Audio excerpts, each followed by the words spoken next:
అసలు ఈ పోలీసులకి ఎందుకు ఇంత ఆడపిల్లలంటే నిర్లక్ష్యం, ఎందుకు ఇంత వివక్ష, ఎందుకు ఇంత చిన్న చూపు అని అడుగుతున్నాను అధ్యక్ష. అలాగే తీసుకుంటే 112 ఎమర్జెన్సీ కాల్ సెంటర్ని కాల్ చేసి మహిళలు కానీ ఆడపిల్లలు కానీ కాపాడండి కాపాడండి అయ్యో బాబు ఆపదలో ఉన్నామంటే 26 నిమిషాల వరకు స్పందించట్లేదు అధ్యక్ష. అదే దేశ యావరేజ్ 18 నిమిషాలు మాత్రమే ఉంది అధ్యక్ష. దీనికి ఎగ్జాంపుల్స్ చూసుకుంటే అధ్యక్ష, అనంతపురంలో ఇంటర్మీడియట్ అమ్మాయి కనిపించకుండా పోయి 2 రోజులు అయిందని తల్లిదండ్రులు కంప్లైంట్ ఇస్తే అధ్యక్ష, క్వశ్చన్స్ కూడా అడుగుతాను, కంప్లైంట్ ఇస్తే అధ్యక్ష పోలీసులు స్పందించలేదు. అయితే పోలీసులు నిర్లక్ష్యంగా వ్యవహరించడం వల్ల అమ్మాయి చనిపోయింది అధ్యక్ష. అలాగే యలమంచిల కాన్స్టిట్యున్సీలో రాంబెల్లిలో అధ్యక్ష ఒక అమ్మాయి ఏమో ఒకడు జైలు నుంచి బెయిల్ మీద వచ్చి వేధిస్తేనే అధ్యక్ష ఆమె కంప్లైంట్ ఇచ్చినా పోలీసులు పట్టించుకోకపోవడం వల్ల అధ్యక్ష ఆ అమ్మాయికి ఇంటికి వచ్చి పేక్ వచ్చి చంపేశాడు అధ్యక్ష. పక్క కాన్స్టిట్యున్సీ హోంమంత్రి గారు కనీసం కుటుంబానికి పరామర్శ చేయడానికి ధైర్యం చెప్పడానికి వెళ్ళని పరిస్థితి మనం చూసాం అధ్యక్ష. అలాగే తీసుకుంటే అధ్యక్ష ఎంత దారుణంగా ఈ కూటమి ప్రభుత్వంలో ఎమ్మెల్యేలు వ్యవహరిస్తున్నారంటే అరవ శ్రీధర్ అనే వ్యక్తి ఎంత దారుణం అధ్యక్ష. మహిళను లోపరుచుకొని అబార్షన్స్ చేయించాడు, 5 సార్లు గర్భవతిని చేసి అబార్షన్ చేయించుకుంటే మోసం చేసి వదిలేశాడు అధ్యక్ష. ప్రభుత్వం ఏం చర్యలు తీసుకుంది అధ్యక్ష? సాక్షాత్తు సీఎం గారికి, డిప్యూటీ సీఎం గారికి, అలాగే ఎస్పీకి పోలీసులు కంప్లైంట్ ఇస్తే ఎవరు పట్టించుకోలేదు అధ్యక్ష. కానీ ఆవిడ మీడియా ముందుకు వచ్చి ఎన్హెచ్ఆర్సీ ఫిర్యాదు చేస్తే మేడం ప్లీజ్ ప్లీజ్ ప్లీజ్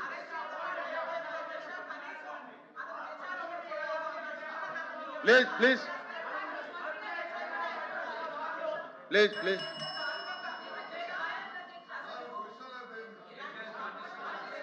అమ్మా కళ్యాణ్ గారు మీరు వినిపించుకోవాలి.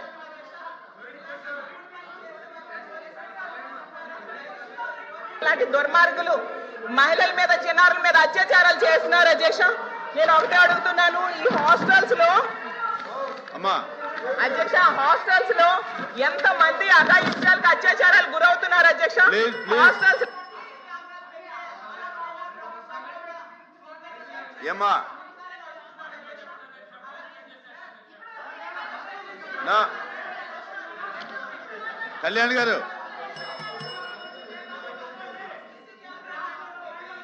నా ఇప్పుడు మీకు అవకాశం వస్తే మీరు అడగదలుచుకున్నది తప్ప విపరీతంగా దొరుకుతున్నాయి అధ్యక్ష. మత్తు పదార్థాలు వీటి నివారణకి ఏం చర్యలు ప్రభుత్వం తీసుకుందో చెప్పాలి అధ్యక్ష. అలాగే ఇంత మంది వేధింపులకి కూర్చోమ్మా.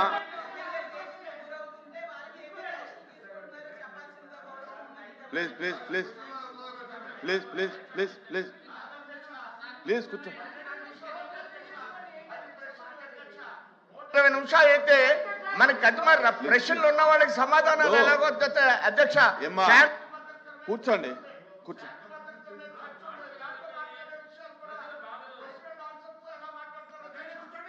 ప్లీజ్ ఇప్పుడు అమ్మా ఇనమ్మా కూర్చోమ్మా కూర్చో. ఇప్పుడు అలా కాదు, ఇప్పుడు ఇది క్వశ్చన్ అవరు, మీరు క్వశ్చన్ వేశారు, మంత్రి గారు సమాధానం చెప్పారు, దాని మీద మీకు ఉన్నటువంటి డౌట్ ఏంటో లేకపోతే ఇంకా అదనపు సమాచారం ఏం కావాలో మీరు మాట్లాడవచ్చు. కానీ మొత్తం ఇప్పుడు షార్ట్ డిస్కషన్ ఉంది, లా అండ్ ఆర్డర్ ఉంది, దాని మీద మీరు మాట్లాడండి అన్ని విషయాలు. మొత్తం మీరు మాట్లాడుకున్న అన్ని విషయాలు కూడా ఇక్కడ క్వశ్చన్ అవర్లోనే మాట్లాడాలనుకోవటం, చెబుతుంటే కూడా మీరు కంట్రోల్ ఉండకపోవటం కాంట్రవర్సీ అవుతుందమ్మా. వినాలి మీరు. మీరు దయచేసి మీరేమో మాట్లాడినట్లేదు, లేకపోతే మాకు అవకాశం ఇవ్వట్లేదు అంటారు. అవకాశం ఇస్తేనేమో ఈ రకమైనటువంటి కంట్రోల్ ప్రసంగాలు చేస్తే ఎలాగా? కూర్చోమ్మా కూర్చో. అధ్యక్ష ధన్యవాదాలు అధ్యక్ష. కాకపోతే మహిళా సభ్యురాలు చాలా క్లియర్గా నేను మహిళా సభ్యురాలికి ఆన్సర్ చెప్పినప్పుడు ఏదైతే మహిళల మీద అత్యాచారాల గురించి అదేవిధంగా హత్యల గురించి చెప్పారో చాలా క్లియర్గా విత్ నెంబర్స్తో సైతం ఇది తగ్గినాయి అని చెప్పాను. తగ్గినాయి అని చెప్పిన తర్వాత కూడా ఎగైన్ మహిళా సభ్యురాలు మళ్ళీ పెరిగినాయి అని చెప్పారు. నేను ఆవిడ విజ్ఞతకు వదిలేస్తున్నాను. అది నెక్స్ట్ ఇంకోటి ఏంటంటే అధ్యక్ష, చాలా క్లియర్గా మేము చెప్పేటప్పుడు కూడా చాలా వెరీ ప్రౌడ్ టు సే ఇప్పుడు ఈ సంవత్సరం మహిళల మీద జరిగిన అత్యాచారాలు కానీ హత్యలు కానీ 4% తగ్గినాయి అని చెప్పడానికి నేను చాలా గర్వంగా ఫీల్ అవుతున్నాను అధ్యక్ష. దానికి ఈ రోజు మేము పడ్డ కష్టం కాదు అధ్యక్ష. ఎన్డీఏ గవర్నమెంట్ వచ్చిన తర్వాత నుంచి కూడా ఇందాక ఏదైతే సభ్యురాలు గాంజా గురించి అదేవిధంగా డ్రగ్స్ గురించి మాట్లాడారో అదే గాంజా నిర్మూలన చేయాలి, డ్రగ్స్ని కంట్రోల్ చేయాలనే ఉద్దేశంతో ఇంకా మేము ఎవరూ కూడా అందులో మేము ఛార్జీలు తీసుకోకుండానే అప్పటి నుంచి కూడా స్టార్ట్ చేసి గాంజా నిర్మూలనకి ప్రత్యేకంగా ఈగల్ అని చెప్పి ఒక టాస్క్ ఫోర్స్ని ఏర్పాటు చేసి ఒక ఐజీ స్థాయి వ్యక్తిని ఏర్పాటు చేసి ఈ రోజుకి మీకు గాంజా లేదు అని చెప్పట్లేదు అధ్యక్ష, గాంజా కల్టివేషన్ 0 చేసామని చెప్పాం. ఆ విషయం కూడా సభ్యులు దయచేసి అర్థం చేసుకోవాలి. ఇంతకుముందు ఆంధ్రప్రదేశ్ని గాంజా ఆంధ్రప్రదేశ్ అనే దగ్గర నుంచి ఈరోజు గాంజా అంటే 0 గాంజా ఆంధ్రప్రదేశ్గా మార్చడానికి ఈరోజు 20 నెలల కాలం మా పోలీస్ డిపార్ట్మెంటు, మా యంత్రాంగం, మా సీఎం గారి సారథ్యంలో చేసామని చెప్పడానికి కూడా నేను గర్వంగా ఫీల్ అవుతున్నాను అధ్యక్ష.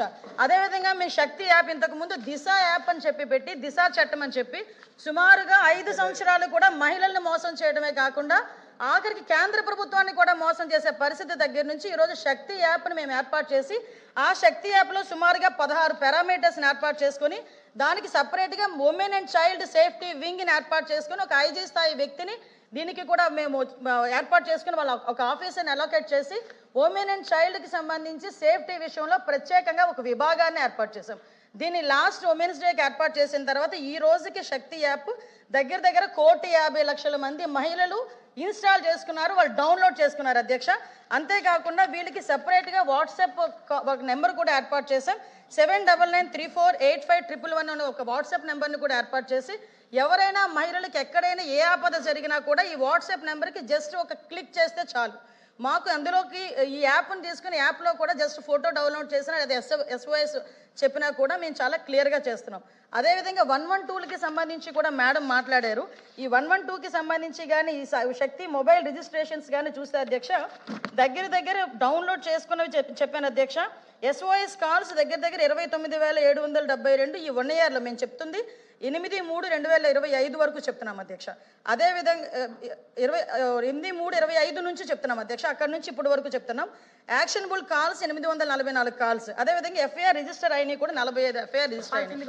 ఓపెన్ డ్రింక్స్ గురించి అదేవిధంగా వీటి గురించి మాట్లాడుతున్నారు, ఈవ్టీజింగ్ గురించి అధ్యక్ష. ఈ రోజు మేము ఉమెన్ మీద క్రైమ్ తగ్గించుకోగలుగుతున్నామంటే కేవలం సర్వేలెన్సెస్ పెంచుకున్నాం కాబట్టి అధ్యక్ష.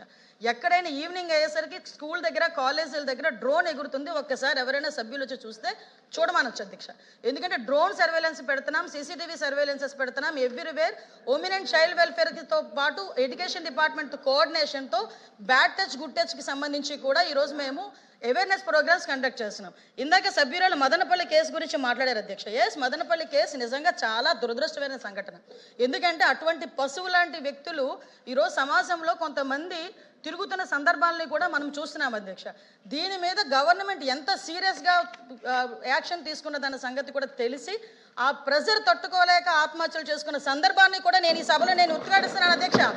ఈరోజు ఎంత ప్రెజర్ ఆ రోజు ఆ నేరస్తుల మీద పెట్టకపోతే నేరస్తులు ఎందుకు ఆత్మహత్య చేసుకుంటాడు? ఇప్పుడు ఈ విషయాన్ని కూడా నేను సభలో చెప్పాలి. ఎందుకనంటే ఈరోజు మేము తీసుకుంటున్న చర్యలు అధ్యక్ష, ఈరోజు high priority women security, high priority child security. POCSO కేసుల్లో ఈరోజు నేను చెప్తాను అధ్యక్ష 3 నెలల కాలంలోనే శిక్ష పడిన సందర్భాలు కూడా ఉన్నాయి. కన్విక్షన్ రేటు కూడా 50% మేము పెంచుకున్నాం అధ్యక్ష. ఈరోజు 506 మందికి కన్విక్షన్ పడితే అందువల్ల 9 మందికి మరణ శిక్షలు విధించాం అధ్యక్ష, అందరూ విధించబడ్డాయి అధ్యక్ష. అదేవిధంగా 169 మందికి లైఫ్ పడింది అధ్యక్ష. ఈరోజు కన్విక్షన్ రేట్లు పెరిగినాయి. పోక్సో కేసుల్లోని ఈరోజు మేము స్పీడ్ పెంచుకున్నాము. కనీసం రిమాండ్ నుంచి బెయిల్ రాకముందే శిక్ష పడే సందర్భాన్ని కూడా ఈరోజు మేము ఎస్టాబ్లిష్ చేసుకున్నాం. దానికి ఈరోజు మనందరం కూడా గర్వపడాలి. ఈరోజు మీరందరూ కూడా సపోర్ట్ చేయాలి. నెక్స్ట్ ఇంకొక మాట అన్నారు అధ్యక్ష, NDPS కేసులు పెరుగుతున్నాయి. పెరుగుతున్నాయి. ఎందుకు పెరుగుతున్నాయి? మేము ఈరోజు కేసులు బుక్ చేస్తున్నాం. ఇంతకు ముందులా దాచుకొని మేము కూర్చోలేము. సరఫరాలకు మేము సపోర్ట్ చేయలే. ఈరోజు ఎక్కడైనా ట్రాన్స్ఫర్ జరిగింది అనుకుంటే మేము ఇక్కడ కూర్చొని అరెస్టులు చేస్తున్నాం కాబట్టి NDPS కేసులు పెరిగినాయి. మేము గర్వంగా చెప్తున్నాం మేము NDPS కేసులు పెంచామని. ఎందుకంటే ఇప్పటి వరకు 0 కల్టివేషన్ ఒరిస్సా నుంచి. అదేవిధంగా ఒకటే అడుగుతున్నాను అధ్యక్ష, సభలో అందరూ కూడా ఈరోజు గాంజా విషయంలో కానీ అందరూ కూడా ఇబ్బంది పడే వాళ్ళమే, ఆడపిల్ల తల్లిదండ్రులమే. ఈరోజు గాంజాను అరికట్టే బాధ్యత ఇక్కడ ఉన్న ప్రతి సభ్యుల మీద కూడా ఉంది. ఈరోజు ఆ విషయంలో నేను లాస్ట్ 5 సంవత్సరాలు గుండెల మీద చేసుకోమని చెప్పి అడగండి. ఎక్కడైనా ఇంటర్ స్టేట్కి సంబంధించి ఒక మీటింగ్ ఏర్పాటు చేశాడు ఆ సీఎం, అప్పుడు ఎక్స్ సీఎం జగన్మోహన్ రెడ్డి గారు. అదేవిధంగా హోమ్ డిపార్ట్మెంట్ మీద గాంజా గురించి ఎక్కడైనా మాట్లాడడం జరిగిందా? నేను ఈ రోజు ఇంకొక విషయం కూడా గర్వంగా చెప్తున్నా, గాంజా విషయంలో ఎన్డీఏ గవర్నమెంట్ వచ్చేటప్పటికి స్కూల్ పిల్లలు బ్యాగుల్లోకి వెళ్ళింది గాంజా అనుకునే దగ్గర నుంచి ఈ రోజు అదే స్కూల్ పిల్లలు రోడ్డు మీదకి వచ్చి గాంజా వద్దు బ్రో, డ్రగ్స్ వద్దు బ్రో అని వాళ్ళు తిరిగి మోటివేట్ చేసే పొజిషన్కి ఈరోజు తెచ్చుకున్నాం అధ్యక్ష. ఇదే గాంజాని కంట్రోల్ చేసే విషయంలో ఈరోజు నేషనల్ ఎన్సీబీ వాళ్ళ దగ్గర నుంచి ప్రతి ఒక్కరికి కూడా మిగతా స్టేట్స్ అన్ని కూడా ఎలాగ వాళ్ళు కంట్రోల్ చేశారో, ఆల్టర్నేటివ్ క్రాప్స్ ఎలా వేశారో ఆంధ్రప్రదేశ్ని చూసి నేర్చుకోండి అని చెప్పే పొజిషన్ ఈరోజు తెచ్చుకున్నాం అధ్యక్ష. ఒకానొక సందర్భంలో ఆంధ్రప్రదేశ్ని చూపిస్తే డ్రగ్స్కి హబ్బు, గాంజాకి హబ్బు అనే దగ్గర నుంచి ఈరోజు గాంజాని ఎలా అరికట్టారో ఆంధ్రప్రదేశ్ని చూసి నేర్చుకోండి అని పొజిషన్ తీసుకొచ్చామంటే that is our police, that is our administration అని చెప్తున్నాను అధ్యక్ష.